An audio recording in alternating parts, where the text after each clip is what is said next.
लोग जब बोलते हैं तो ऐसा लगता है कि हाँ ग्रुप में एक्टिव हो, नहीं तो नहीं बोलोगे तो फिर वही बात आती है कि आप फोन कहीं और रख दिए हो, बस ज्वाइन करके छोड़ दिया क्लास, है ना। चलिए Yes, बेटा sir. लोग स्टार्ट करते हैं कहानी को। आज का लेक्चर, कल के लेक्चर से किसी बच्चे को डाउट तो पूछ सकते हैं आप लोग। अभी तक जो हमने पढ़ा वहां से कुछ डाउट तो पूछ सकते हैं आप लोग। क्या कोई डाउट है बेटा? No, No, sir. sir. No, sir. Thank you. No, तो sir. चलिए आज पढ़ते हैं एक और टाइप ऑफ फंक्शन के बारे में। एक बार मैं आप लोगों से पूछ लूं कि हमने कितने टाइप ऑफ फंक्शंस को कवर कर लिया है। चलिए देखते हैं कौन कौन बच्चा पढ़ के आया है। मैं कल बोला था ना रिवाइज करके आना, रिवीजन करके आइए क्लास को। पहला फंक्शन बेटा क्या था? हम जब से टाइप ऑफ फंक्शन पढ़ रहे थे, स्टार्ट कहां से किए थे? लेक्चर 1 से बात करूं, कहां से स्टार्ट किए थे हम? Polynomial function. चलिए लेक्चर 1 से नहीं बात करते, फंक्शन से बात करते हैं। तो बेटा सबसे पहला फंक्शन पॉलिनोमियल था। चलिए वेरी गुड। नेक्स्ट क्या है बेटा? देखते हैं कितने बच्चों को याद है। पॉलिनोमियल के बाद क्या था? अलजेब्रिक। algebraic function, इसमें हमने क्या पढ़ा था बेटा लोग? domain and range. ना जी, अलजेब्रिक में हमने पढ़ा अलजेब्रिक का डेफिनेशन। एक और इंपॉर्टेंट पॉइंट पढ़ा था हम लोगों ने कि जो फंक्शंस अलजेब्रिक नहीं होते उनको हम लोग बोलते हैं ट्रांसेंडेंटल फंक्शन। Transcendental function. अच्छा, अलजेब्रिक में हमने और क्या क्या चीजें पढ़ी? हमने ग्राफ बनाना सीखा। किसका किसका ग्राफ बनाना सीखा बेटा? पहला सीखा हमने कि y is equal to function का पावर अगर इवन आया तो ग्राफ कैसे बनता है। एंड सेकेंड चीज हमने सीखा कि y इज इक्वल टू कोई भी फंक्शन का पावर अगर ऑड आया तो ग्राफ कैसे बनता है।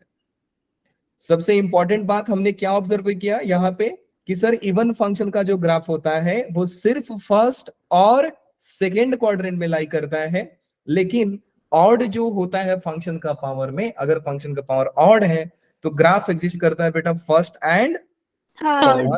Third quadrant. Very good. तो ये कुछ चीजें हमने ऑब्जर्व की थी। अलजेब्रिक के बाद हमने एक चीज और पढ़ी जिसका नाम था, अलजेब्रिक फंक्शन के बाद हमने क्या पढ़ा? हाँ जी, आइडेंटिटी फंक्शन। आइडेंटिटी का नाम क्या था? मतलब इसको याद करने का तरीका क्या था?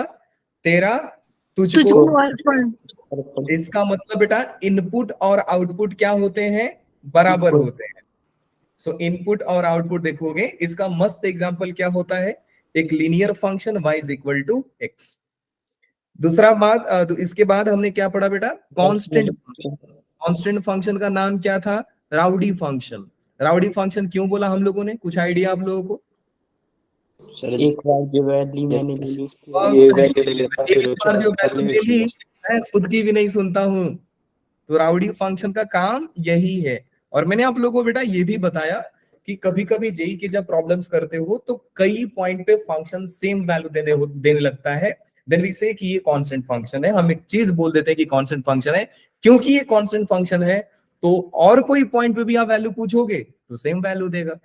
यहां तक हमने पढ़ाई कर लिया था। होमवर्क दिया था मैंने आप लोगों को कि draw the graph of all trigonometric functions. Then मैंने बोला था सारे ट्रिग्नोमेट्रिक फंक्शंस का डोमेन एंड रेंज मुझे चाहिए। सो ये आप लोगों का होमवर्क था, ट्रिग्नोमेट्रिक फंक्शंस। ये आप लोगों को लिख कर लाना था, ड्रॉ करके लाना था। ऑनेस्टली बताइएगा, हैंडल्स कीजिएगा या आप कमेंट बॉक्स में लिख सकते हैं कितने बच्चों ने ये काम किया है। लेट्स से कि आप पढ़ाई को सीरियस लेते हैं कि बस मजाक चलता है क्लास में। ऑनेस्टली बताना है। अगर आपके साइड से आंसर नहीं आया कुछ, देन आई विल सी कि आपने नहीं किया है। क्या होमवर्क दिया था? एक बार मैं आप लोगों से कंफर्म कर लूं। बेटा ये होमवर्क दिया था मैं? Yes, sir. चलिए ये तो अच्छी बात है कि मैंने दिया था, आप लोगों को याद है। क्या बेटा आप लोगों ने किया है इस होमवर्क को? Yes, sir. Very good Complete बेटा। अभी किया। नाम क्या है बेटा आपका? सर दिव्या। वेरी गुड बेटा, थैंक यू। सो जो बच्चे सीरियसली नहीं ले रहे हैं बेटा, मैं आप लोगों के लिए एक बात बोलना चाहता हूं कि पिछले बार का एक्सपीरियंस बता रहा हूं अपना। स्टार्टिंग में बच्चे क्या होते हैं ना कि थोड़ा मोटिवेटेड होते हैं, और ये कहानी पूरा जेई का है। जेई के इंडिया में जितने स्टूडेंट्स होते हैं सबका यही हाल होता है। आप जेई एग्जाम की बात करो, आप यूपीएससी का बात करो, आप एसएससी का बात करो, हर एक कंपटीशन एग्जाम का यही हाल है कि बच्चे आते हैं तो फुल फॉर्म में रहते हैं एकदम कि सर मचा देंगे पूरा का पूरा, सर जेई का पेपर हम ही पूरा में से पूरा लिख कर आने वाले, और ये मोटिवेशन होता है कुछ दिन। बाद में क्या होता है ना, बच्चे लोग हो जाते हैं आलसी, अब वो कुछ चीजें इग्नोर करने लगते हैं। अब देखो इग्नोरेंस का ना 2-3 टाइप होता है। अब आप सीरियसली एकदम फैक्ट पे बात करते हैं बेटा, और ये जरूरी है मेरे को बात करना। पहला इग्नोरेंस की बात होती है कि आपने, मैं आपको यही बता रहा हूं कि why do we ignore all things. हम इग्नोर क्यों करते हैं कुछ चीजों को? आपने क्लास में जो पढ़ाई किया, आप पूरा का पूरा कॉन्फिडेंट हो कि वो चीज सर मेरे को आ गया। जैसे मैं था, लाइक मी, कि एक बार सर ने क्लास में पढ़ा दिया, मैं बोलता आप लिखिएगा कौन, मुझे तो याद हो गया। और सच बता रहा हूं बेटा, ये याद रहता भी था 2 से 3 दिन, और मैं 2 से 3 दिन लगता था कि सब आता है मुझे। इवन अगर फिजिक्स में कोई डेरिवेशन हो रहा है तो मैं ब्लैक बोर्ड पे एक बार करा दिया, बस खत्म, वो दिमाग में हो गया, मैं जाके घर पे छापता था, नहीं तो नहीं छापता था। ये कॉन्फिडेंट कब आता है मालूम है आपको? कॉन्फिडेंट किसको होता है? ये कॉन्फिडेंट मोस्टली लेजी लोगों को होता है। जो लोग आलसी होते हैं ना, वो ओवर कॉन्फिडेंट होते हैं। जैसे कि मैं भी पहले आलसी था, अगर कोई चीज पढ़ लिया तो मेरे को लगता था कि बस हो गया अपना काम। और ये मैंने ऑब्जर्व किया बेटा, ये सबसे बुरी आदत है, और एक गलती से एक बार लग गई तो जल्दी छुटती भी नहीं है। Yes sir. ये कॉन्फिडेंट का लेजीनेस सबसे बड़ा कारण होता है। और क्यों इग्नोर करते हैं? इग्नोर करते हैं हम लोग, दूसरा चीज ये भी होता है कि सर वो कॉन्सेप्ट समझ में नहीं आ रहा है, ये भी इग्नोरेंस का एक फैक्टर है। हम लोग अगर अंडरस्टैंड नहीं कर रहे हैं तो भी हम लोग छोड़ते हैं, सर अगर समझ में नहीं आ रहा तो लिखकर क्या फायदा। अच्छा, ये किन लोगों को होती है? ये होते हैं ईगो वाले लोगों को, जिनके पास ईगो होता है कि हाँ सर नहीं आ रहा तो मैं क्या क्यों करूं। ये ईगो से आता है, और ये भी सबसे बुरी आदत है बेटा। नहीं आ रहा तो लिखने में क्या जा रहा है? नहीं आ रहे तो लिख लो, क्या पता लिखते लिखते समझ में आ जाए आपको। लेजीनेस हो गया, ईगो हो गया। मैं इसको एटीट्यूड नहीं बोलूंगा, क्योंकि एटीट्यूड बहुत बढ़िया चीज है। ये ईगो होता है, जो टॉपिक नहीं समझने के बाद आपको लगता है नहीं पढ़ना है। अब बात करते हैं बेटा कि मैथ्स, देखो एक और फैक्ट पे बात करता हूं जो आप या तो कम लोग बताएंगे या तो आपको कोई बताएगा ही नहीं। जेई का पेपर होता है 300 मार्क्स का, फर्स्ट डे से ही बता रहा हूं। फिजिक्स भी आता है 100 मार्क्स का, केमिस्ट्री भी आता है 100 मार्क्स का, और मैथ्स भी आता है 100 मार्क्स का। अब यहां से ना एक बच्चा बहुत स्मार्ट बनता है, बोलता है कि सर एक बात बताओ, एनआईटी कितने में मिल जाएगा? तो मैं उसको ऑनेस्ट आंसर दूंगा कि देख बेटा, अगर एनआईटी में तेरे को एनआईटी में ही एंट्री करना अगर गोल है तो 150 प्लस स्कोर कर दे, तेरे को मिल जाएगा एनआईटी।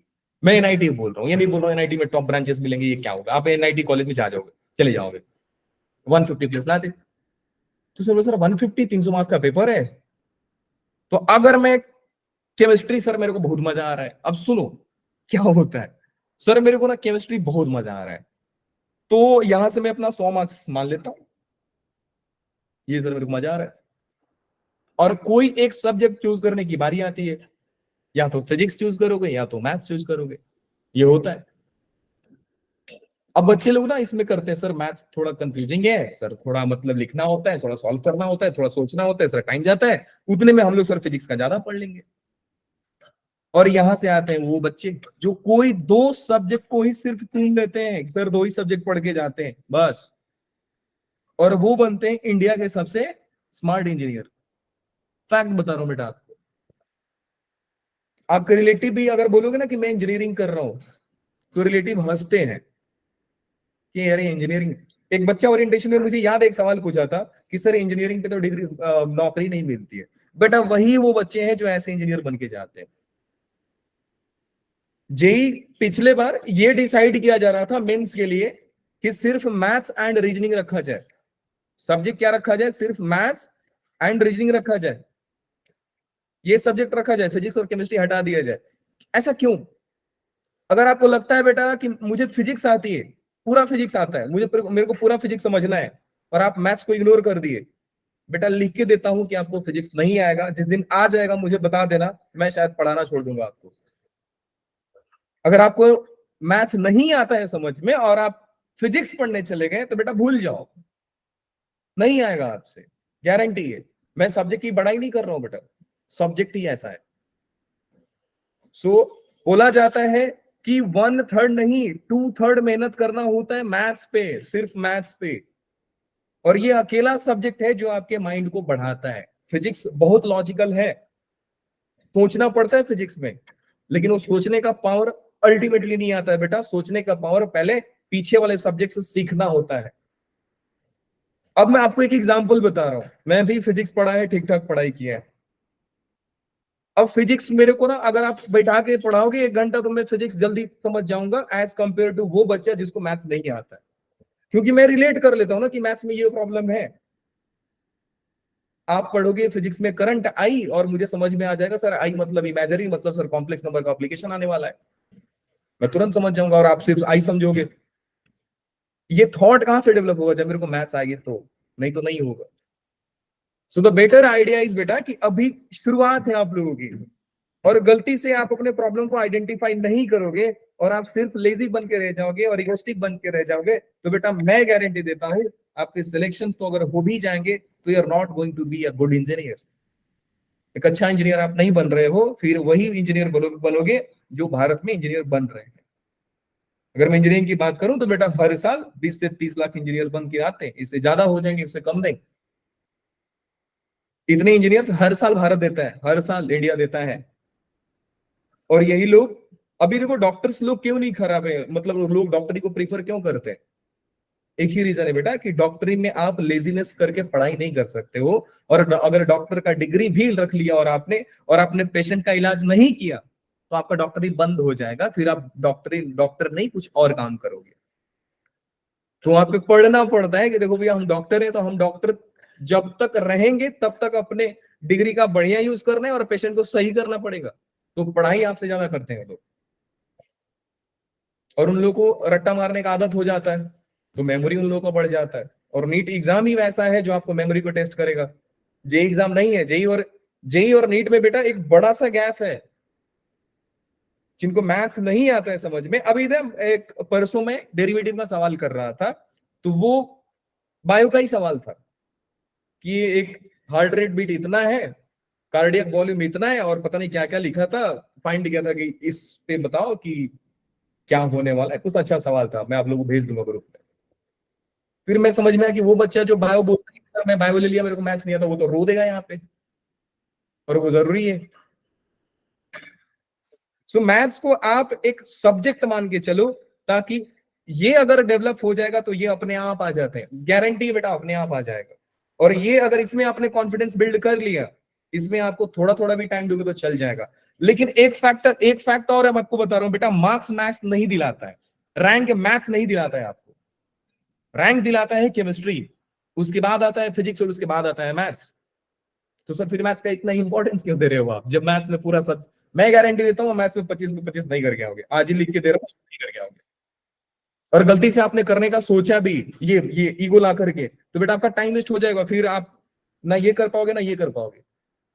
इसलिए सजेस्ट किया जाता है हर एक बच्चों को कि देख बेटा जब तू जेई का पेपर सॉल्व कर रहा है, फर्स्ट स्टार्ट विथ केमिस्ट्री, क्योंकि केमिस्ट्री को आसान माना जाता है जेई के पेपर में। उसके बाद फिजिक्स के सेक्शन में जा, उसके बाद तू मैथ्स के सेक्शन में आ, क्योंकि मैथ्स का प्रॉब्लम टाइम मांगता है और वो टाइम आपको एग्जाम में नहीं मिलता है। और एग्जाम आपको लिख के आ गया ना कि टाइम लाइफ टाइम जो 3 आवर्स लिखा रहता है, अगर टाइम लाइफ टाइम लिख के आ जाए तो मैं बोलूंगा बेटा एक काम करो, तुम या तो मैथ्स से स्टार्ट कर दो, फिजिक्स से स्टार्ट कर दो, या केमिस्ट्री से स्टार्ट कर दो, आपकी मर्जी है, कहीं से स्टार्ट कर दो। लेकिन अफसोस की बात है बेटा कि टाइम आपको 3 आवर्स से मिलता है। सो ये 3 आवर्स में आपको 3 सब्जेक्ट डील करने हैं। सोच लो कितना दिमाग फास्ट चाहिए और कितना सोचने का पावर चाहिए। और वो सोचने का पावर बेटा ये और ये कम लाते हैं, ये ज्यादा लाता है। क्योंकि मैथ्स में आप जब सॉल्व करने चलते हो ना, तो आपका नेक्स्ट स्टेप आपके दिमाग में तुरंत आ जाता है कि सर इसके बाद मैं क्या करने वाला हूं। मैथ्स एक ऐसा सब्जेक्ट है, मैं आपको कोई प्रॉब्लम दिया तो मैं गारंटी देता हूं बेटा, प्रॉब्लम लिखने के बाद अगर आपको सॉल्यूशन आता है तो सॉल्यूशन आप हो सकता है माइंड में ही आंसर के स्टेप तक पहुंच जाओ। आंसर एक्यूरेट लाने के लिए आप लिखने जाते हो। क्या इस बात से अग्री करते हो आप लोग? आपको कोई प्रॉब्लम आता है और आपको आइडिया मिल जाता है कि सर इस प्रॉब्लम का सॉल्यूशन का यही रास्ता है, तो आप आंख बंद करके लिखते जाते हो लिखते जाते हो लिखते जाते हो। ये आपका प्रोसेस इतना फास्ट हो जाता है ना, 5G स्पीड में चलते हैं हम लोग, और ये सब्जेक्ट यही सिखाता है आपको। इसलिए मुझे ग्रुप में पूछना पड़ा, बेटा बता दो जल्दी से कि प्रॉब्लम कहाँ पे आ रही है। अब पिछले बैच की बात कर रहा हूँ, स्टार्टिंग में बहुत सीरियस थे, बाद में पता चला कि सर ये मैथ्स कुछ टफ जा रहा है, ये जा रहा है, ये जा रहा है, वो बाद में रोने लग गए, बाद में लग गए रोने। तो वो एक्सपीरियंस ही बता रहा हूँ बेटा कि ऐसा होता है। मैथ्स नहीं आ रहा है बता दो मुझे, अभी बता दो सर ये टॉपिक समझ में नहीं आ रहा है, हो सकता है मैं आपको पर्सनली मैसेज भेज के, पर्सनली गूगल मीटिंग रख के मैं आपको समझा दूं, इतना तक मैं रेडी हूं, क्योंकि मैं नहीं चाहता कि आप वो इंजीनियरिंग का डिग्री का बेइज्जती करा दो यार। चलिए जी, करते हैं कहानी का शुरू, बात होगी बहुत ज्यादा, तो बस यही है बेटा, क्लास आने से पहले रिवाइज करके आया करो। नहीं समझ में आता है, ग्रुप मैंने बना कर रखा है इसीलिए कि डिस्कशन करो, समझ में आ जाए, मेरे को कॉल कर लो, मेरे को मैसेज कर लो, हम जिंदा हैं अभी आपके काम के लिए। चलिए जी, मॉडुलस फंक्शन के बारे में पढ़ते हैं। बहुत आसान सा टॉपिक है, बहुत काम आने वाला टॉपिक है, बहुत ज्यादा देर तक काम आएगा। और तब तक देर तक काम आएगा बेटा कि जब तक आप पढ़ाई करोगे तब तक काम आएगा। फिजिक्स पढ़ो, केमिस्ट्री पढ़ो, कुछ भी पढ़ो, ये काम आने वाला है। मॉडुलस और एब्सोल्यूट वैल्यू बोला गया है। एब्सोल्यूट वैल्यू का मतलब होता है बेटा सिर्फ और सिर्फ वैल्यू बताना है आपको। दो वैल्यूज होते हैं, एक होता है एब्सोल्यूट वैल्यू, एक होता है अलजेब्रिक वैल्यू। एब्सोल्यूट वैल्यू में we don't consider sign, we don't consider sign. अगर -5 है तो मैं 5 समझूंगा, अगर 6 है तो मैं 6 समझूंगा, अगर -6 है तो भी मैं 6 समझूंगा। We don't consider sign. एक और वैल्यू आता है बेटू लोग, वो होता है अलजेब्रिक। और क्वेश्चन भी कभी कभी आते हैं, फाइंड इट्स अलजेब्रिक वैल्यू। बच्चे कंफ्यूज है, सर ये अलजेब्रिक वैल्यू क्या है? अलजेब्रिक वैल्यू का मतलब होता है बेटा value with sign, value with sign, value with sign. अब मॉडुलस का सिग्निफिकेंस के बारे में बात करते हैं। मॉडुलस है क्या बेटा? मॉडुलस को दुनिया वाले डिस्टेंस के नाम से बोले कि मॉडुलस क्या होता है? डिस्टेंस। अब देखो थॉट प्रोसेस कैसा चलना चाहिए वो समझते जाओ आप। कहानी शुरू हुई मॉडुलस से, मॉडुलस को बोला गया डिस्टेंस, मॉडुलस को हम बोलेंगे डिस्टेंस। अब सारे बच्चे जानते हैं कि सर डिस्टेंस तो नेगेटिव नहीं होता है, distance can not be negative, distance can not be negative. इसलिए बोला गया कि modulus can not be negative, modulus भी हमारा नेगेटिव नहीं होगा, कैन नॉट बी नेगेटिव। अगर सर मॉडुलस नहीं होता तो क्या फर्क होता, हमारी इंजीनियरिंग में क्या चेंजेस आ जाते? बेटा चेंज यही होता, नंबर 9 की एग्जांपल से आप कंसीडर कीजिए। फिर लेते हैं जरा कि सर ये क्यों जरूरी है मॉडुलस, हम अलजेब्रिक वैल्यू से काम नहीं चला सकते अपना? नहीं चला सकते, रीजन समझो क्यों। यहां पे मान लो बेटा ओरिजिन है और एक गाड़ी यहां पे खड़ी है, मान लिया कि कोई यहां पे आदमी खड़ा है, ठीक है, यहाँ पे कोई आदमी खड़ा है। मैं उसको बोला कि तेरे को 5 मीटर जाना है। अब सुनिएगा ध्यान से, 5 मीटर जाना है। अब उसके पास, क्योंकि इंसान है, वो जानवर तो है नहीं कि जो रास्ता दिखा दोगे रास्ता ही जाएगा। अब उसके पास 5 मीटर जाने का बस बोला गया है, तो उसके पास 2 रास्ते हैं, या तो वो राइट जा सकता है या तो वो लेफ्ट जा सकता है। तो मुझे डायरेक्शन को स्पेसिफाई करना पड़ेगा कि सर कौन से डायरेक्शन में जा रहे हो आप। नहीं तो दोनों केसेस में बता देता हूं आपको, राइट जाओगे तो 5 यहां पे मिलेगा, लेफ्ट जाओगे तो -5 मिलेगा। इस हिसाब से बेटा यही होता कि अगर मैं एक गाड़ी लेकर के स्कूल गया तो मैंने कुछ डिस्टेंस ट्रेवल किया, लेकिन अगर स्कूल से वापस आ गया तो क्या मेरा 0 हो गया डिस्टेंस? नो, डिस्टेंस 0 नहीं होता है, डिस्प्लेसमेंट 0 होता है, तो 0 थोड़ी होगा। तो क्या हमारा अलजेब्रिक वैल्यू से काम चल जाता? नहीं, अलजेब्रिक वैल्यू तो विद साइन कंसीडर किया जाता है। अगर आप फॉरवर्ड सर ये डायरेक्शन, सेम नहीं हुए, क्या बोले बेटा आप? सर ये सेम नहीं हुए फिर। क्या? सर आपने ऊपर बोला कि वो आपने बताया एब्सोल्यूट, उसमें हम माइनस कोई भी साइन होगा तो मतलब साइन को कोई उस पर फर्क नहीं पड़ेगा। नहीं पड़ेगा। तो नीचे भी आपने ये बोला कि डिस्टेंस से अगर हम इसको माने तो मतलब माइनस में तो कभी आएगा ही नहीं है, नहीं होगा। प्लस में आएगा, तो वो सेम नहीं हुए एब्सोल्यूट और ये मॉडुलस। बात समझे बेटा, देखो डिस्टेंस जो होता है ना, देखो ये बोला गया कि आप नंबर लाइन पे आगे जाओगे तो आपको पॉजिटिव नंबर मिलेगा, यस अगर सर। आप लेफ्ट जाओगे तो नेगेटिव नंबर मिलेगा। ठीक है, मैं -5 लिखता हूं, इसका मतलब क्या होता है कि आप नंबर लाइन से 5 यूनिट लेफ्ट गए हो। ये बताता है डिस्टेंस और ये बताता है डायरेक्शन, ये बताता है डिस्टेंस और ये बताता है डायरेक्शन। तो यहां से यही यस सर। मालूम पड़ रहा है कि ये बेटा आपका डिस्टेंस है, तो 5 यूनिट आप गए, लेकिन कौन से डायरेक्शन में गए? लेफ्ट गए। डिस्टेंस तो आपने 5 यूनिट ही ट्रेवल किया है, लेकिन -5 हो गया। अब यस सपोज सर। अब सपोज करो गाड़ी में सीधा लेके जा रहा हूं तो मीटर मेरा आगे जा रहा है 10 के स्पीड में, गाड़ी में बैक लेके आऊंगा तो क्या मीटर उल्टा घूमता है? नहीं घूमता है। No sir. इसलिए कई व्हीकल्स इतनी है, मतलब एडवर्टाइजमेंट में इतनी स्मार्ट है कि वो बोलते हैं वी मेजर्स एब्सोल्यूट वैल्यू। बहुत बड़ा तोप काम नहीं कर रहे हैं उन लोग, भाव बनाने के लिए लिखते हैं। मतलब एक होता है ना, हर कंपनी का अपना हो जाता है, क्या बोलते हैं उसको, लाइन बोल देते हैं, लाइक अवंती का है वी द चेंज, कि हम चेंज चाहते हैं। हर कंपनी का अपना स्लोगन होता है। तो मर्सिडीज गाड़ी का है कि वी मेजर्स एब्सोल्यूट वैल्यू। देखो बेवकूफ बनाने का तरीका, सारी गाड़ियां एब्सोल्यूट वैल्यू मेजर करती हैं। सीधा जाओगे तो भी डिस्टेंस, पीछे आओगे तो भी डिस्टेंस। ऐसा थोड़ी कि गाड़ी बैक में चलाओगे तो डिस्टेंस ट्रेवल नहीं करोगे आप तो करोगे। तो एब्सोल्यूट वैल्यू काम आता है, सिर्फ अलजेब्रिक वैल्यू से हम हर चीज नहीं कर सकते। मॉडुलस बहुत जरूरी चीज है। ठीक है सर, बहुत बातें होगी, अब बताओ। तो मॉडुलस बेटा क्या हो गया? मॉडुलस क्या हो गया? पॉजिटिव। पहला चीज हमने क्या देखा? Modulus can not be negative. और इस पे क्वेश्चंस आएंगे, अच्छे क्वेश्चंस आएंगे और आपको सोचना पड़ेगा। ग्राफिकली समझने की कोशिश करते हैं। अब देखो गलती कहां कहां पे स्टूडेंट समझ जाता है। पहला स्टूडेंट ये समझता है कि सर किसी चीज का मॉड और उसका वैल्यू बराबर होता है। यहां पे दो आंसर आएंगे, या तो हाँ या तो ना, क्योंकि रीजन भी तो है बेटा। मॉड 4 भी 4 होता है, मॉड -4 भी 4 होता है। क्या x, यहां पे देखिए mod x is equal to x है, x का वैल्यू एक बार आप -4 लो, so mod -4 is equal to -4, 4 is equal to -4। ये ट्रू नहीं है सर, ये फॉल्स हो गया।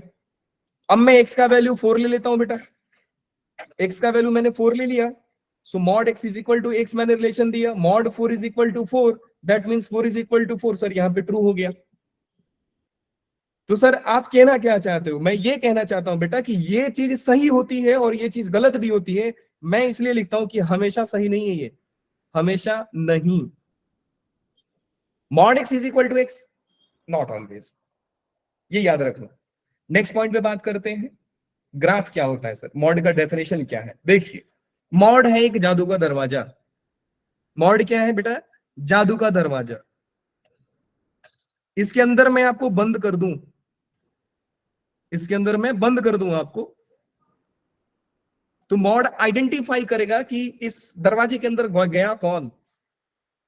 अगर आप एक सही इंसान हो, एक पॉजिटिव आदमी हो, आपको एज इट इज बाहर निकाल देगा, वो कुछ नहीं करेगा, कुछ नहीं करेगा। जैसा आप गए थे वैसा ही आप आ जाओगे, एज इट इज बाहर आ जाओगे। कब? जब आप एक सही इंसान होगे। तो सही इंसान का मतलब होता है बेटा पॉजिटिव आदमी होगे तो। और मैंने कल ही बताया था कि पॉजिटिव का मतलब होता है ग्रेटर देन 0, अगर पॉजिटिव हो तो। लेकिन अगर इंसान नेगेटिव हुआ, अगर इंसान नेगेटिव हुआ तो उसको मार पड़ती है, और मार पड़ती है तो उसको निशान आ जाते हैं। यही जादू का दरवाजा का काम है, उसको निशान लग जाता है, वो नेगेटिव बन के बाहर आता है। कब? ये नेगेटिव हुआ तो मॉड का दो काम है बेटा, पहले अंदर की चीजों को आइडेंटिफाई करता है कि तुम हो कौन। पॉजिटिव हो तो एज इट इज बाहर निकलो, नेगेटिव हो तो बेटा निशान लेके बाहर आओ तुम। तो अगर ये भाई साहब नेगेटिव निकले तो इनको मार पड़ेगी और ये माइनस साइन बाहर लेके आएंगे। ये मॉड का डेफिनेशन होता है। सर तो आप मैथमेटिकली कैसे लिखोगे? मैथमेटिकली लिखेंगे बेटा ऐसे कि मॉड एक्स को हम लोग डिफाइन करते हैं दो जगह पे। जब एक्स पॉजिटिव हुआ या 0 हुआ तो एक्स एज इट इज बाहर निकल के आएगा, जो अंदर बैठा है वो ऐसे ही बाहर आ जाएगा। लेकिन अगर एक्स नेगेटिव हुआ तो बेटा ये एक निशान लेके बाहर आता है, जिसको हम माइनस साइन बोलते हैं। इस चीज को याद रखोगे, बहुत क्रुशियल पॉइंट है। तो सेकंड नोट मैंने ये बताया आपको। फर्स्ट नोट क्या था कि mod x is equal to x, not always, it is true only when x is positive. उस पर भी बात करें, देख रहे हो कि मॉड एक्स x के बराबर कब हो रहा है? जब x पॉजिटिव है। मॉड x माइनस x के बराबर कब हो रहा है? जब ये x नेगेटिव है। क्या बात समझ में आई? Yes sir. Yes sir. बात करते हैं बेटा इसके ग्राफ पे, कि सर ग्राफ कैसे बनता है, क्योंकि हर बार ग्राफ की बात करेंगे हम। थर्ड प्रॉपर्टी है कि सर ग्राफ क्या होता है।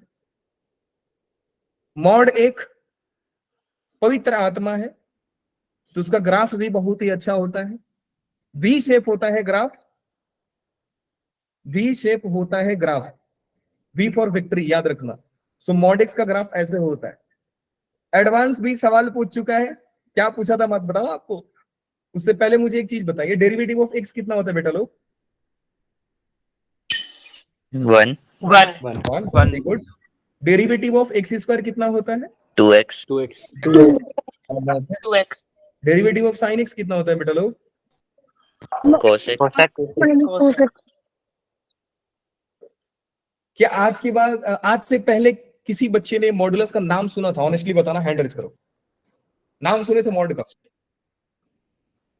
कई सारे बच्चे सुने हैं। क्या आपने सोचा कि डेरिवेटिव ऑफ मॉड एक्स कितना होगा सर?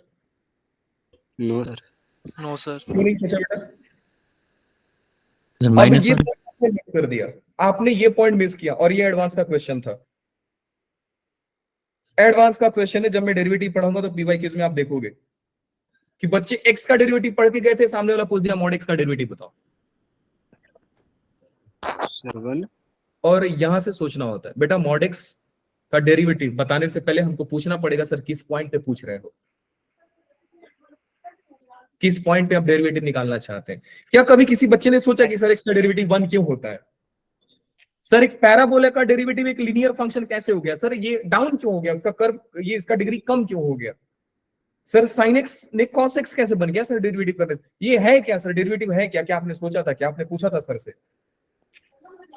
नो नहीं सर होगा, इसका मतलब बेटा आप जेई के लिए पढ़ाई नहीं कर रहे हो। ऑनेस्टली बता रहा हूँ बेटा, बुरा लगेगा आप लोगों को, लेकिन आप जेई के लिए पढ़ाई नहीं कर रहे हो, आप बस चीजें रट रहे हो। जब मेरे से पढ़े तो हर मैंने क्लास में पूछा था। हाँ जी बेटा, कुछ बोल रहे हो आप लोग? मैंने पूछा था एक बार सर से क्लास में, सर ये ऐसा क्यों? सर ने बोला चुपचाप बैठी रहे। बेटा देखो, स्कूल में पूछते हो नहीं बताते हैं, कोई दूसरे टीचर से पूछो वो नहीं बताएंगे, कोई तीसरे से पूछो कोई नहीं बताएगा। सर गूगल डेरिवेटिव का मतलब होता है कि ज्यादा चीजें होती है तो हमने छोटी चीज का हमने कोई कर रहा हूँ। अच्छा हाँ, एक बहुत दो छोटी दिन चीज। पहले एक और बच्चा था बता रहा हूँ आपको, वो भी यही चीज बोला था कि सर एक बात बताओ कि डेरिवेटिव तो हम छोटी चीजों को निकालते हैं, उसका वैल्यू बड़ा कैसे आ जाता है? सवाल पूछा था उसने कि हम तो सर डिफरेंशिएट करते हैं ताकि छोटी चीजों को, छोटी चीज के लिए डिफरेंशिएट करते हैं सर, तो उसका आंसर बड़ा कैसे आ जाता है? तो उसका जवाब मैंने यही दिया था कि बेटा कम खाते हो इसका मतलब ये नहीं कि आप मोटे नहीं हो जाओगे। तो ऐसा थोड़ी कि हम डेरिवेटिव अगर छोटी चीजों का निकाल रहे हैं तो वो बड़ा नहीं हो जाएगा। बात करेंगे बेटा डेरिवेटिव में, जब मैं पढ़ाऊंगा आपको एमओडी, मेथड ऑफ डिफरेंशिएशन, सारी चीजें बता दूंगा आपको। ये 1 क्यों हुआ, ये एक्स स्क्वायर 2x क्यों हुआ, काफी चीजें पढ़ने वाले हो। लेकिन उससे पहले मैं आपको बस यही चाह रहा हूं कि आप क्वेश्चन करने के काबिल बन जाओ, कि जब क्वेश्चन पूछोगे तो कम से कम मेरा भी दिमाग तो खुले, यार हाँ बच्चे थोड़े एक्टिव हैं। और सच बता रहा हूं कि अगर कोई बच्चा मेरे से ये पूछ देना बेटा, तो मैं बता रहा हूं कि मैं इतना खुश हो जाऊंगा कि कम से कम बच्चा ने ये पूछा। तो बच्चा आके मेरे से पूछ दिया, सर एक बात बताओ, ये डेरिवेटिव है, ये ग्रेटेस्ट इंटीजर का डेरिवेटिव क्या होगा सर, बता दो मुझे जल्दी से। और बेटा एडवांस यहीं पे पिटता है, जहां पे आप पहुंचोगे नहीं वहां पे पहुंच जाएगा वो। नहीं बेटा ये ऐसा नहीं होता है। अभी मैं बताऊंगा नहीं, ये आपके लिए वो हो गया बस सोचने के लिए तरीका। आगे बात करते हैं। सो मॉड एक्स का डेरिवेटिव अब समझो ध्यान से, मॉड एक्स का वैल्यू कितना हो गया बेटा लोग? मॉड एक्स का वैल्यू कितना हो गया? एक एक्स और एक -x -x। अब समझो ध्यान से, मैं आपसे डेरिवेटिव बोला मॉड एक्स का, तो आप यही समझो ना कि सर मॉड एक्स का 2 वैल्यू होता है, या तो x होगा या तो -x होगा। तो सर अगर इसका डिफरेंशिएशन निकालू तो 1 आएगा, और इसका डेरिवेटिव निकालू तो कितना आएगा? -1। पर मॉड एक्स का 2 डेरिवेटिव है, 1 और -1। समझ रहे हो डेफिनेशन? आपसे Yes, sir. सिर्फ x का डेरिवेटिव पूछा है, बस डराने के लिए उसने मॉड सिंबल यूज किया है। अब आपको सोचना पड़ेगा बेटा कि ये डेरिवेटिव 1 कब हुआ? जब x पॉजिटिव है। समझे? हाँ जी सर। यस सर, ये -1 कब हुआ बेटा? जब x नेगेटिव है। नेगेटिव है। एडवांस कहाँ पे पीटेगा आपको कि तुम मुझे 0 पे बताओ कि 0 पे क्या है फिर, क्योंकि 0 ना तो पॉजिटिव है ना तो नेगेटिव है। Find the derivative of mod x at 0 पे, और आंसर होता है नॉट डिफरेंशिएबल। 0 पे हम डेरिवेटिव डिफाइन कर ही नहीं सकते। समझे कि नहीं समझे? सर कैसे पर? सोचना है, वो भी बता देता हूं। ये ग्राफ देखा आपने बेटा? हम डिफरेंशिएट करते हैं किसी भी फंक्शन के ग्राफ के ऊपर। इस लाइन को मैं बढ़ा दूं तो ये ऐसा हो जाएगा, तो 0 पे ये लाइन मिल रहा है। इस लाइन का नाम क्या है बेटा? y is equal to x. Same point से एक और ग्राफ पास हो रहा है, वो ये है। और ये ग्राफ किसका है बेटा लोग? y is equal to minus x. तो at 0 we are getting two different curves. एक तो x का मिल रहा है और एक माइनस एक्स का मिल रहा है। तो सर आप किस कर्व का बोल रहे हो, मुझे ये बताओ। अगर मैं यूं चलता हूं, इस लाइन का कर्व निकालता हूं मैं, तो 1 आता है, और इसका निकालता हूं तो -1 आता है। क्योंकि डेरिवेटिव दोनों का इक्वल नहीं है, इसलिए हम लोग बोलते हैं कि नॉट डिफरेंशिएबल एट 0। जैसे आपने लिमिट में पढ़ा था ना कि अगर लेफ्ट हैंड लिमिट और राइट हैंड लिमिट एग्जिस्ट नहीं करता है तो लिमिट डज नॉट एग्जिस्ट बोलते हैं। याद है आपको? Yes yes sir. वही चीज बेटा यहाँ पे डेरिवेटिव में वही है कि अगर left hand derivative is not equal to right hand derivative, then it is not differentiable. यहां से सवाल आएंगे लेंस में, और ऐसे सोचना पड़ेगा और इतना दिमाग आपको चलाना पड़ेगा। थोड़ा सा डेप्थ में जाओ। बैच 1 वाले सोचना शुरू कर दिए हैं और अच्छा लग रहा है उनके साथ कि वो चीजों को डेप्थ में जाकर पूछते हैं। और बेटा हर जेई बैच से मेरा एक्सपेक्टेशन यही होता है कि तू कम पढ़ लेकिन ज्यादा पढ़, कम पढ़ लेकिन उसको तू ज्यादा पढ़, तभी तू जेई पढ़ेगा, जेई निकालेगा। जेई नहीं बोलता है कि तू पूरा बुक पढ़ के आओ। बेटा जेई का बुक पढ़ ही नहीं सकते हो आप पूरा। जेई यही जानता है कि जितना पढ़ के आओ थोड़ा सटीक पढ़ के आओ। Akshit and to others. जी बेटा बताइए आप लोगों को क्या दिक्कत है?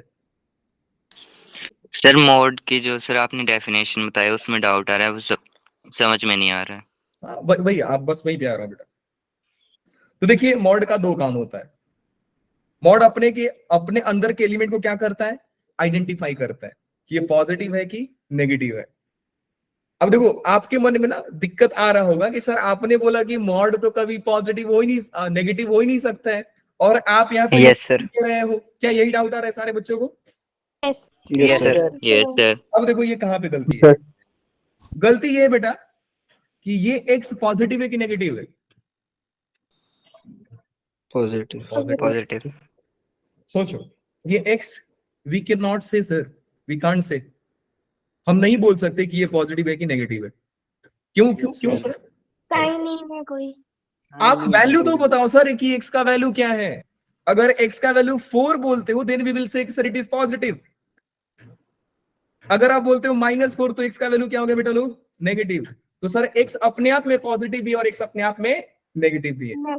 अब थोड़ा और आगे सोचिए कि मैं बोलूं कि बेटा ये एक्स है, इसके आगे माइनस साइन लेना है, ठीक? एक रिस्ट्रिक्शन में आप पे डाल दिया कि एक्स का जो भी वैल्यू लोगे आप वो नेगेटिव लोगे। ओवरऑल आंसर क्या हो जाएगा बेटू लोग? पॉजिटिव। तो ये क्या हो गया? पॉजिटिव। बात समझ में आ गई? हाँ जी सर। अब डेफिनेशन Yes, पे sir. आएगी। ये एक्स अपने आप में कैसा है? नेगेटिव है।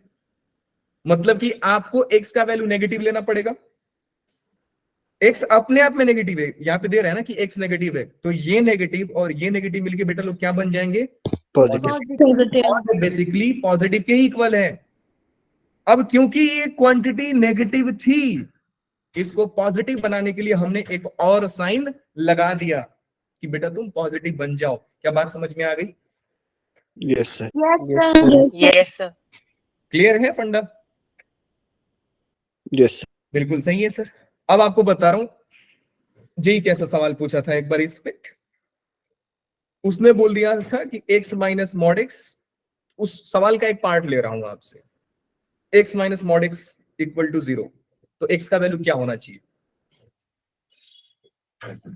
मैं एक छोटा सा पार्ट ले रहा हूं आप लोगों से, बस उस क्वेश्चन का एक छोटा सा पार्ट है कि x minus mod x equal to 0, तो x का वैल्यू क्या होना चाहिए? बस 1। डेफिनेशन पे आते हैं। 1 नहीं बेटा, डेफिनेशन पे आते हैं sir. Positive. x is equal to mod x। अब ध्यान से समझो, x is equal to mod x है। अब आप सोचोगे कि सर ये क्वांटिटी पॉजिटिव है, ध्यान से समझना बेटा लोग, ये क्वांटिटी कैसा है, पॉजिटिव है। ये पॉजिटिव क्वांटिटी किसके इक्वल हो सकती है, पॉजिटिव क्वांटिटी की। पॉजिटिव। तो इस x को हमें कैसा बनाना पड़ेगा बेटा लोग, पॉजिटिव बनाना पड़ेगा। और ये x पॉजिटिव कब बनेगा, जब मैं x का वैल्यू ही पॉजिटिव लूं। Yes, sir. अग्री करते हो इस बात से? So Yes, this relation Yes, sir. is valid only when we take x positive. So for every x greater than equal to 0, this relation is valid. इसका मतलब समझे आप, x belongs to 0 से लेकर के infinity। बोलो नहीं समझे सर? समझ गए सर। समझ गए? एक बार फिर से बता दो। तो बेटा नेक्स्ट सवाल एक बार और समझिए, एक बार और समझिए, दूसरे क्वेश्चन को समझिए बेटा। x plus mod x is equal to 0, find the value of x। मतलब ये चीज ट्रू है, कब ट्रू है, नेगेटिव। So negative is सोचते हैं सर। क्या मैं ऐसा लिख सकता हूँ बेटा कि Equal मॉड to- x जो होता है सर, समझिए ध्यान से, mod x is equal to minus of x। Agree करते हैं? सर नेगेटिव हुआ सर, mod x जो आप x को इधर लेके जाओगे तो बेटा माइनस x होगा। फिर बेसिक से सोचते हैं कि सर ये क्वांटिटी पॉजिटिव है, किसने बताया, पढ़े हमने जस्ट, सर डिस्टेंस होता है, distance can not be negative, negative. Mod x is positive. और यहाँ पे बेटा ये कौन क्वांटिटी है, एक बाहर में माइनस बैठा है, इसको भी मुझे पॉजिटिव बनाना पड़ेगा, क्योंकि एक पॉजिटिव क्वांटिटी एक पॉजिटिव क्वांटिटी के इक्वल हो सकता है। अब इस x को पॉजिटिव बनाने के लिए बेटा लोग x का वैल्यू कैसा लेंगे हम लोग, negative value. नेगेटिव। तभी तो जाएगा ये बंदा पॉजिटिव बनेगा। तो हम लोग क्या Yes, लिखेंगे sir. कि this relation is valid when we take x less than Is less than equal 0. To 0, again equal to 0, क्योंकि मॉड 0 0 और माइनस ऑफ 0 इज 0, तो ये भी तो वैलिड हो रहा है ना, तो 0 को क्यों छोड़े। Yes, sir. बात समझ में आ गया बेटा लोग? तो x का वैल्यू क्या हो जाएगा बताइए आप लोग, 0 to minus infinity. Minus infinity. Minus infinity to 0। क्या सारे बच्चे समझ गए? ठीक है। Yes sir. Yes sir. थोड़ा सा Yes. कॉम्प्लिकेट कर देता हूँ, कॉम्प्लिकेट ये करता हूँ, x upon mod x is equal to 1। x का वैल्यू बताइए, पॉजिटिव आएगा, पॉजिटिव है सर। 0 भी साथ में। 0 आएगा कि नहीं? अब देखिए यहाँ पे No, नहीं, sir. 0 नहीं आएगा। हम मिस्टेक नहीं देखिए आएगा। बच्चे लोग क्या करते हैं, मिस्टेक देखिए क्या करेंगे बच्चे लोग, करेंगे सर देखो x is equal to mod x लिख दो आप, और क्योंकि आपने बताया है कि ये क्वांटिटी पॉजिटिव है तो इसको बनना पड़ेगा पॉजिटिव, क्योंकि पॉजिटिव तो पॉजिटिव के इक्वल ही होता है। So this x must be positive, that means we can take x greater than equal to 0। मतलब समझिए sir x is equal to 0 से इन्फिनिटी। और यहाँ पे गलती कर दोगे आप। क्या गलती सर? गलती ये बेटा कि मैं बार बार बोलता हूं कि जब जब आप क्वेश्चन में कुछ एक्स्ट्रा काम करते हो, you need to verify your answer. हमेशा ही आंसर को वेरीफाई कीजिए। आपका जो ये आंसर है बेटा वो इसका आया है, ना कि इसका आया है। इस क्वेश्चन ने डायरेक्टली बोल के रखा है कि बेटा हमको 0 नहीं चाहिए, क्योंकि x नीचे बैठा है डिनोमिनेटर में, and we don't love 0 in denominator. तो x बेटा क्वेश्चन में मना कर रहा है ना कि 0 मत रखो हमें। पहला लेक्चर याद करो, मैंने बोला था कि we don't love 0 in denominator. Yes, sir. तो यहाँ से आपको क्या करना पड़ेगा बेटा, 0 को हटाना पड़ेगा। That means x belongs to 0 से इन्फिनिटी। क्या अग्री करते हैं इस बात से? Yes sir. Yes sir.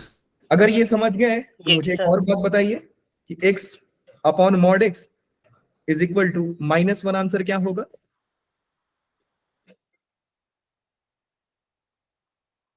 बोलते जाओ बोलते जाओ। Less than 0। परफेक्ट। तो यहां से अगेन वही सोचेंगे sir, x is equal to minus mod x, या माइनस को हम लोग इधर भी लिख सकते हैं। अच्छा मुझे बताओगे बेटा ये क्वांटिटी कैसी हो गई अब? Negative. Negative. Negative. Very good, क्योंकि ये बंदा पॉजिटिव है, पॉजिटिव को आप मल्टीप्लाई कर दिए नेगेटिव से, तो ओवरऑल आंसर क्या हो गया बेटा लोग? नेगेटिव। नेगेटिव क्वांटिटी किसके इक्वल हो सकता है? नेगेटिव क्वांटिटी के इक्वल ही हो सकता है सर। तो यहां से क्या पता चला, x must be negative. Negative.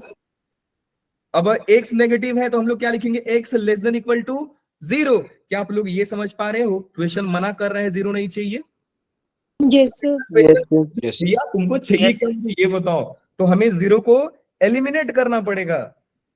x belongs to कहां से कहां तक बेटा लोग, माइनस इन्फिनिटी से, minus infinity to zero. Zero. क्या बात समझ में आ गई? Yes sir. अच्छा, यहां से किसी को डाउट है? No sir. No sir. अब देखिए आपने गलती किया मेरे साथ। आपका नेक्स्ट क्वेश्चन ऐसा चाहिए था कि सर एक बात बताओ कि दो चीजें इक्वल हैं, हम उनको मैथमेटिकली तो प्रूफ कर देते हैं कि दो चीजें इक्वल है, सर क्या ग्राफिकली भी पॉसिबल है क्या इनको प्रूफ करना? काश ऐसा सोचे रहते, मजा आ रहा था मेरे को। तो अब हर एक चीज को हम लोग ग्राफ से समझेंगे कि ग्राफिकली कैसे प्रूफ कर सकते हैं कि ये चीज इसके ही इक्वल है। डन बेटा, रेडी हो? Yes yes sir. सर। अब इसको समझने के लिए मैं कोई एक बताऊंगा। लेट्स से बेटा पहला वाला ही लेते हैं, x mod x is equal to x, समझना है मुझे, और एक और बता दूंगा mod x is equal to minus x. दो बता दूंगा आपके लिए, एक बार समझ जाना। दोबारा रिपीट करना, थोड़ा मतलब कॉल आ गई थी। ओके बेटा, कौन सा, ये वाला? इससे कौन सा? पीछे जो पढ़ाया। ये वाला? Yes sir. देखो बेटा, यहाँ पे क्या था, क्वेश्चन था आपका mod x divide x upon mod x is equal to minus one. So हमने क्रॉस मल्टीप्लाई किया तो बेटू ये बन गया x is equal to minus of mod x। क्योंकि ये क्वांटिटी पॉजिटिव है तो माइनस इंटू प्लस क्या होता है बेटा लोग, माइनस। तो हमने क्या देखा कि सर राइट साइड में जो क्वांटिटी वो तो नेगेटिव है, इस क्वांटिटी को नेगेटिव है और इसको इक्वल करने के लिए मुझे लेफ्ट साइड में भी नेगेटिव क्वांटिटी चाहिए, क्योंकि नेगेटिव नेगेटिव के इक्वल हो सकता है, पॉजिटिव पॉजिटिव के इक्वल हो सकता है। बड़ा छोटा नहीं बोल रहा हूं मैं, इक्वल बोल रहा हूं। सो इस x को क्या होना पड़ेगा बेटू लोग, नेगेटिव होना पड़ेगा। अब x को नेगेटिव लिखा तो मेरे दिमाग में सर नेगेटिव का मतलब होता है कि जीरो को हम लोग ले सकते हैं, क्योंकि zero is equal to minus of mod zero, that means zero is equal to zero. ये तो ट्रू है सर, हम लोग जीरो को वैल्यू सॉल्यूशन में ले सकते हैं जीरो को। तो आपने सोचा सर जीरो इंक्लूड कर दिया जाए, बट आपका ध्यान जाना चाहिए क्वेश्चन के ऊपर कि क्वेश्चन ने तो मना किया है जीरो नहीं चाहिए भाई हमको। कैसे मना किया सर, डिनोमिनेटर में जीरो है तो हमने क्या किया, जीरो को डिलीट कर दिया। सो फाइनल आंसर है बेटू x belongs to minus infinity से जीरो। बोलो नहीं चमका सर, चमक गया अभी? Yes sir. परफेक्ट। अब ग्राफिकली समझते हैं बेटा कि ये चीजें बराबर कब हैं। देखो हमारे मैथ्स में हर इक्वेशन एक कर्व को रिप्रेजेंट करता है। एवरी टर्म रिप्रेजेंट्स कर्व, याद रखना हर चीज एक कर्व को रिप्रेजेंट करता है। एक कर्व को रिप्रेजेंट करेगा, कुछ सिंबल को रिप्रेजेंट करेगा। इवन आप एक पेड़ भी देखते हो, कोई ना कोई कर्व ही रिप्रेजेंट करता है। आप एक पेंसिल पकड़े हो, वो भी कोई ना कोई कर्व को रिप्रेजेंट कर देगा जिस इक्वेशन से वो बना रहेगा। सो हर चीजें कहीं ना कहीं कर्व रिप्रेजेंट करती है। अब बात आता है टू कप्स इक्वल, कहां कहां पे टू कप्स इक्वल होते हैं। सो कर्व्स आर इक्वल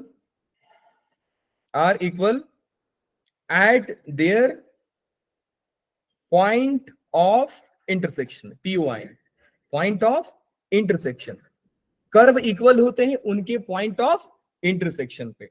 तो सर कर्व जहां जहां कर्व एक दूसरे को इंटरसेक्ट करेंगे वो सर पॉइंट ऑफ इंटरसेक्शन बोला जाता है। यस, एंड उन सारे जगहों पे सर कर्व का वैल्यू सेम होगा। बिल्कुल बेटा, सारे ही जगह पे कर्व का वैल्यू सेम होगा। अच्छा सर बोलना क्या चाहते हो? मैं बोलना ये चाहता हूं बेटू कि एक कर्व ऐसा है, एक कर्व ऐसा है और एक कर्व ऐसा है। ये सारे कर्व कहां पे इक्वल हो रहे हैं, ये वाले कर्व, ये वाले पॉइंट पे। तो जब इनका ग्राफ प्लॉट करोगे तो इस पॉइंट के लिए ये कर्व देगा, ये रेड वाला कर्व देगा ये वैल्यू, एंड व्हाइट वाला तो है ही नहीं। अब मैं इस पॉइंट की बात करूं, इस एक्स के लिए तीनों ही कर्व सेम आंसर दे रहे हैं। क्या रियलाइज कर पा रहे हो ग्राफिकली? Yes sir. तो पॉइंट ऑफ इंटरसेक्शन पे कर्व क्या करते हैं, इक्वल हो जाते हैं। अब सवाल ये आता है बेटू, ध्यान से समझिएगा, थोड़ा दिमाग चलाइए कि पॉइंट ऑफ इंटरसेक्शन दो कर्व का कितना पॉसिबल है। दो कर्व आपस में कितनी बार एक दूसरे को कट कर सकते हैं? एक पॉइंट पर। दो कर्व एक दूसरे को कितने जगहों पे कट कर सकते हैं? दो कर्व आपस में कितने जगह पे इंटरसेक्ट कर सकते हैं? एक एक। लो बेटा मैं बना दिया, एक दो तो मैं ऐसे ही बना दिया, यहाँ पे और यहाँ पे। इनफाइनाइट। Sir infinite. सर वो तो आपके ऊपर डिपेंड करता है ना सर कि आप कैसा डिजाइन बना रहे हो। आप अगर सीधा सीधा ड्रॉ कर दिया सर, एक काटा इसने, अगर डिजाइन को थोड़ा टेढ़ा कर दोगे तो सर ये कई बार काट देगा। सर कैसे कैसे बेटा, डिजाइन मैंने ऐसा बना दिया, ये भी तो कर्व ही है ना। देखोगे ये भी कर्व है, जो कर्व है वो रिप्रेजेंट करना है tan ऑफ tan इनवर्स, आएगा चीज। तो ये कर्व फिर मैं ऐसा डिजाइन बनाने लग गया बेटा। कितनी बार ये कट कर रहे हैं, कई जगहों पे कट कर रहे हैं सर, यहाँ पे कर रहे हैं, यहाँ पे कर रहे हैं, यहाँ पे कर रहे हैं, यहाँ पे कर रहे हैं, यहाँ पे कर रहे हैं, यहाँ पे कर रहे हैं, कई जगह पे ये एक दूसरे को इंटरसेक्ट कर रहे हैं। Greater than equal to 0। रुक जाओ, थोड़ा ग्राफिकली समझो बेटा। तो एक बात हमने सीखा कि सर कर्व इक्वल होते हैं अपने पॉइंट ऑफ इंटरसेक्शन पे, इनफाइनाइट जगह पे। जेसिका ने बिल्कुल सही आंसर दिया। अब दोनों ही कर्व को ग्राफिकली सॉल्व करते हैं। मॉड का ग्राफ मैंने जस्ट बताया बेटा आप लोगों को, V shape, V for victory, तो ग्राफ हो गया आपका ये। दूसरा ग्राफ किसका बनाना है बच्चा लोग बताइए? एक्स का। सर हमने वी शेप ही क्यों लिए? इसका बनाइए, दोनों कर्व को सेम प्लेन पे देख लीजिए, जितना जगह पे इंटरसेक्ट करेंगे उतने उनके सॉल्यूशंस होते हैं। सो एक्स का ग्राफ कल बताया था, याद है आप लोगों को? हाँ जी सर, ये रहा आपका ग्राफ बेटा। Line passing through first and third quadrant, bisector of first and third quadrant passing through origin. ये रहा आपका y is equal to x का ग्राफ। व्हाइट वाला जो ग्राफ है वो ग्राफ है आपका y is equal to mod x का। एंड जो ग्रीन ग्राफ मैंने बनाया बेटू वो किसका ग्राफ है? y is equal to x का। मुझे बताओ ये कर्व एक दूसरे को कौन से क्वाड्रेंट में कट कर रहे हैं, पहले ये डिसाइड। First quadrant. क्या सारे बच्चे देख पा रहे हैं कि सर यही एक पॉसिबल चीज है जहां पे कर्व एक दूसरे को कट कर रहे हैं? और इस क्वाड्रेंट में एक्स का वैल्यू कैसा होता है बेटे लोग? पॉजिटिव। क्या मैं बोल सकता हूं कि सर एक्स यहां से पॉजिटिव आ रहा है? क्या ओरिजिन पे कट किया इसने? Yes sir. क्या ओरिजिन पे कट किया है? यहाँ पे कट किया है sir, that mean sir zero भी इंक्लूड होगा। बोलिए यस और नो। Yes sir. ग्राफिकली बोल दो क्या बोल रहा? mod x is equal to x when x is greater than equal to 0. Yes or no? Yes sir. Very good. Sir यहाँ से एक बार ग्रीन लाइन वाला थोड़ा सा। ग्रीन लाइन देखो बेटा, ये जो ग्रीन लाइन है y इक्वल टू x का है, एंड जो व्हाइट लाइन है वो किसका है? मॉड का है। तो ये जो एरिया आप देख रहे हो, ये जो रीजन देख रहे हो आप, यहाँ पे दोनों ही ग्राफ एक दूसरे के ऊपर जा रही है ना। तो जब कर्व एक दूसरे को इंटरसेक्ट कर दे तो वो सारे पॉइंट पे क्या होता है? इक्वल होता है। ये तो कई जगह पे इक्वल हो गया सर, ये पूरा क्वाड्रेंट में ही मतलब एक के ऊपर एक ओवरलैप करके चला गया। मतलब इस क्वाड्रेंट में ये वाला रिलेशन क्या होगा बेटा? सेटिस्फाइड होगा। अब समझे सर? अब समझ गए बेटा? अभी क्लियर है आपको? Yes sir. अब इसको ड्रॉ करके देखते हैं sir, mod x is equal to minus x graphically कैसे सॉल्व होगा। उससे पहले बेटा मुझे ये बताओ किसका किसका ग्राफ बनाएंगे हम लोग? एक्स और मोड एक्स। माइनस एक्स और mod x का। राइट साइड में माइनस एक्स है, मैं जानता था आप एक्स बोलोगे इसलिए मैंने पूछा भी। सो माइनस एक्स का ग्राफ बनाते हैं बेटा और mod x का ग्राफ बनाते हैं। पहले ये mod का खत्म करते हैं, बाद में माइनस एक्स का बनाएंगे। माइनस एक्स कुछ नहीं होता, एक्स का जस्ट y में रिफ्लेक्शन होता है। सो y इक्वल टू एक्स किस क्वाड्रेंट से पास हो रहा था? First and third. Minus x कहां से पास होगा? Second and fourth. तो चलिए जी इसका भी ग्राफ बना लिया जाए। तो बेटा ये हो गया यहां से ऐसा। अब मुझे बताओ ये कौन से क्वाड्रेंट में है? इक्वल सेकेंड क्वाड्रेंट में, क्योंकि सर ये रीजन ऐसा है जहां पे दोनों कर्व आपस में मिल रहे हैं। बात समझ में आ रही है बेटू लोग? Yes sir. तो ये कौन सा क्वाड्रेंट है? सेकेंड। और सेकेंड क्वाड्रेंट में एक्स का वैल्यू कैसा होता है? नेगेटिव। तो x must be negative sir. क्या जीरो पे कट किया? हाँ जी सर किया है, तो जीरो भी इंक्लूड हो जाएगा सोल्यूशन में। X must be negative. और यही आंसर हम लोग ऊपर लाए थे। आई होप कि सारे बच्चों को क्लियर हो गया चीज। सर हम बोलो बेटा। सर हम ये वी ग्राफ ही क्यों ले रहे हैं? वी ग्राफ क्यों ले रहे हो आप? मॉड का। बिल्कुल समझो बेटा, अच्छा लगा ये चीज आपने पूछा। वेरी गुड बेटा। मॉड का डेफिनेशन क्या होता है बालक ये बताओ?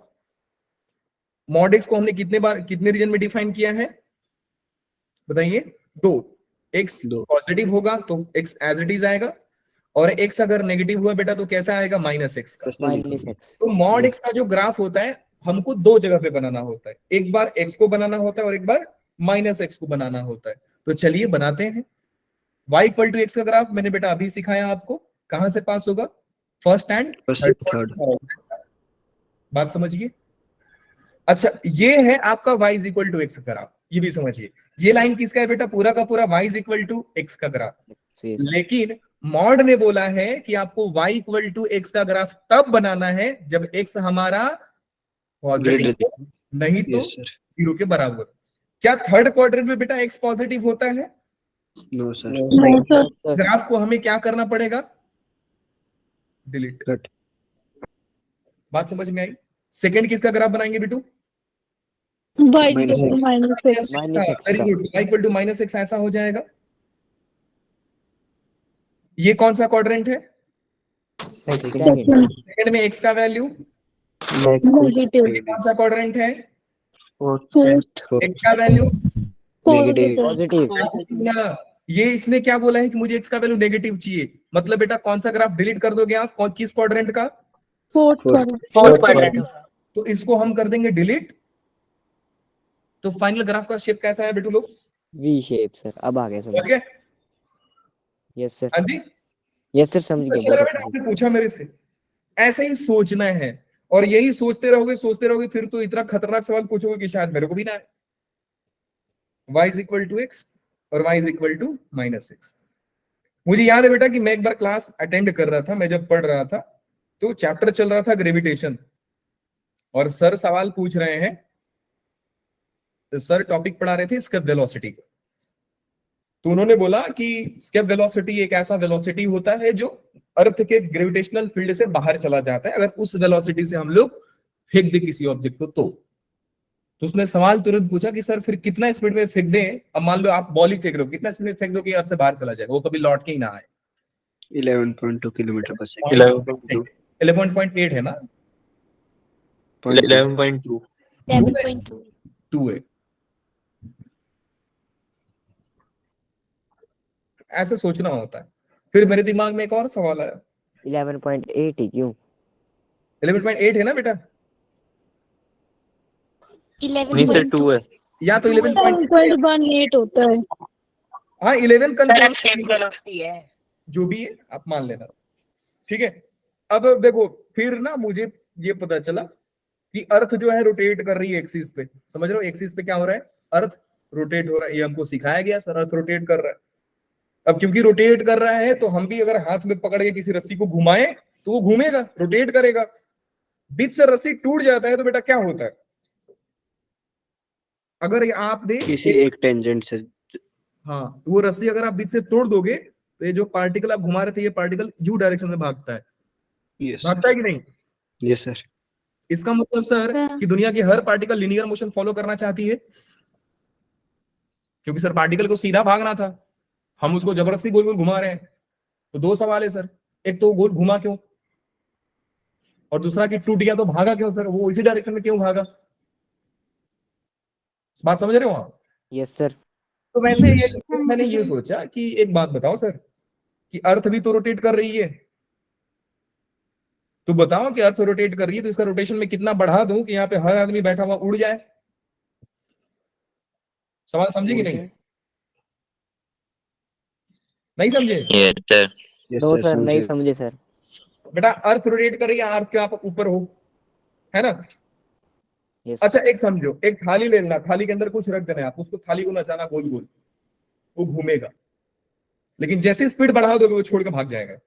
Yes sir. कभी देखा है आपने? वैसे ही मैं सोच रहा हूँ कि अगर अर्थ रोटेट कर रही है तो अर्थ के ऊपर हम सभी लगे हुए, कितना रोटेशन बढ़ा दिए कि सारा चीज आसमान में उड़ जाए। यस सर अब आया समझ। तो ये ऐसे सोचना पड़ेगा बेटा, तब जाकर ऐसे सवाल पूछना पड़ेगा, आपको जबरदस्ती पूछना पड़ेगा। फिलहाल मॉड के लिए काफी है इतना चीज। आपको क्या करना है बेटा, इन्हीं सब चीजों को दिमाग में, वैसे ये पीडीएफ में आप लोगों को देने वाला नहीं हूं आज, ठीक है, क्योंकि आज से कुछ है नहीं इसमें। कल मॉड के ऊपर और बातें होंगी, कल नहीं परसों, और मॉड आप लोगों का 2 से 3 दिन लेगा, अच्छा खासा दिन लेगा, और काफी चीजें हम लोग मॉड में सीखेंगे। अभी तो शुरुआत है, कहानी अभी और बाकी है ना, बहुत बाकी है अभी मॉड तो। Yes sir. चलिए फाइनली 40 बच्चे, कितने लोग भागे? 6 बच्चे, 6 भागे।